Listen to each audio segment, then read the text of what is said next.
আব্দুল উজ্জা ডাক দিয়া কয়, চাচা গো, যেই নবীর পাগল হইয়া কালেমা পড়লাম, দেহ থেকে কল্লা আলাদা হয়ে যাবে, এরপরেও আমি সেই কালেমা ছাড়ব না।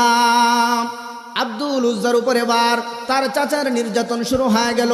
মারতে মারতে আব্দুল উজ্জাকে চরম পর্যায়ে যখন নির্যাতন করা হয়, এরপরেও আব্দুল উজ্জা কালিমা ছাড়ে না, কালিমা ছাড়ে না। এবার তার চাচা ডাক দিয়া কয়, বল কালিমা ছাড়বি কিনা? আব্দুল উজ্জা কয়, না না, কালিমা ছাড়বো না। আপনি যদি আমাকে ত্যায্য পুত্র করে দেন, আমার বাবার সম্পদ যদি আপনি আমাকে না দেন, আপনি আমাকে মারতে মারতে যদি কতল করে দেন, মারতে মারতে শহীদ করে দেন, এরপরেও আমি কালিমা ছাড়বো না, কালিমা ছাড়বো না।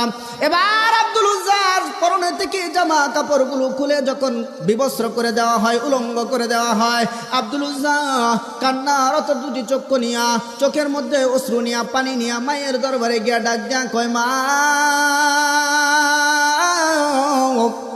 আপনি হইলেন আমার জনম দুঃখী জন্মদাত্রী মা। ও মা গো, চাচার নির্যাতনে আমি শিকার, চাচার নির্যাতনে আমি শিকার হইয়া আমার দেহ থেকে রক্ত ঝরতেছে। মা আব্দুল উজ্জার বিবস্ত্র অবস্থায় দেখিয়া দুইটা হাত চোখের মধ্যে ধরে দিলেন। চোখ দুটো ডেকে ফেলার পর মা ডাক দেয়া বলে, আব্দুল উজ্জারে তুমি আবার কি চাও? আব্দুল উজ্জা কয়, মা গো, তোমার কাছে আমার সম্পদ চাওয়ার নাই।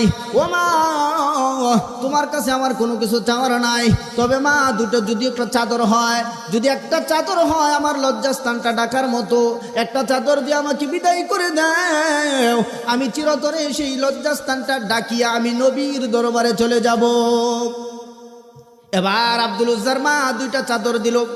কিতাবের মধ্যে লেখেন,